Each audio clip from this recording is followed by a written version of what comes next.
जय श्री राम। आज हम आपके लिए इस वीडियो में भगवान राम के जीवन की पावन कहानी लेकर आए हैं। भगवान श्री राम के जन्म से लेकर उनके वनवास पूर्ण करने के बाद में उनके राज्य अभिषेक की संपूर्ण कहानी आपको यहाँ पर अलग अलग पार्ट में मिल जाएगी। इससे पहले 4 पार्ट आ चुके हैं। अगर आपने उन्हें नहीं देखा है तो प्लेलिस्ट में जाकर देख लीजिए या फिर इसी वीडियो के डिस्क्रिप्शन में मैं आपको उनके लिंक डाल दूंगी।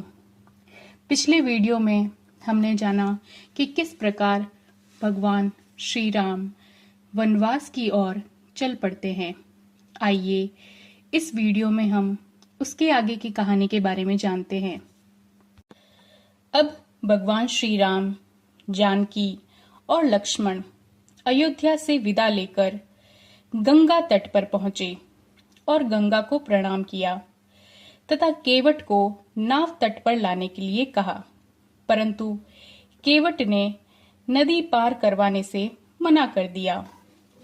संत जन कहते हैं कि ऐसा नहीं है कि केवट भगवान की बात मानने से इनकार कर रहा है, बल्कि केवट यह चाहता है कि इस बहाने श्री राम के चरण पखार कर वह अपना जीवन धन्य बना लेना चाहता था। जब श्री राम ने केवट से इसका कारण पूछा तो उसने बहुत ही विनम्र शब्दों में कहा कि आप चाहते हैं कि आप मेरी नौका में ही नदी पार करें, तो आपको अपने चरण इस पावन गंगा जल से धुलवाने होंगे और आपके चरण धोने का कर्म मैं अपने हाथों से करना चाहता हूँ।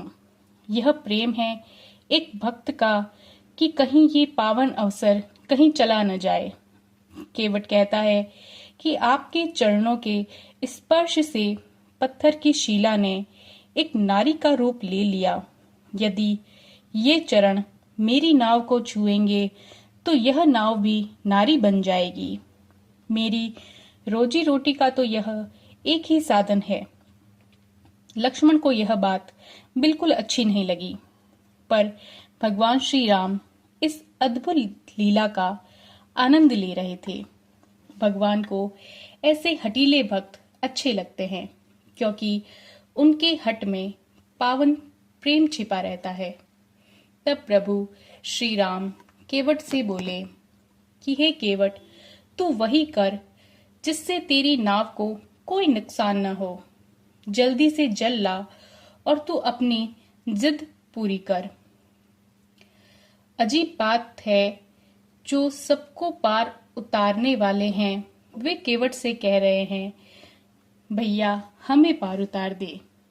केवट प्रभु की आज्ञा मानकर कठौते में जल भरकर लाता है और अत्यंत प्रेम पूर्वक भगवान के चरण धोता है।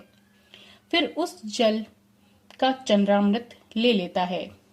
प्रभु को प्रणाम किया और गंगा नदी को पार करवाया। केवट भगवान को नदी पार करवाकर हाथ जोड़कर उनके सामने खड़ा हो गया। भगवान को संकोच हो रहा था कि केवट को कुछ देना चाहिए, पर प्रभु के पास तो कुछ भी नहीं था।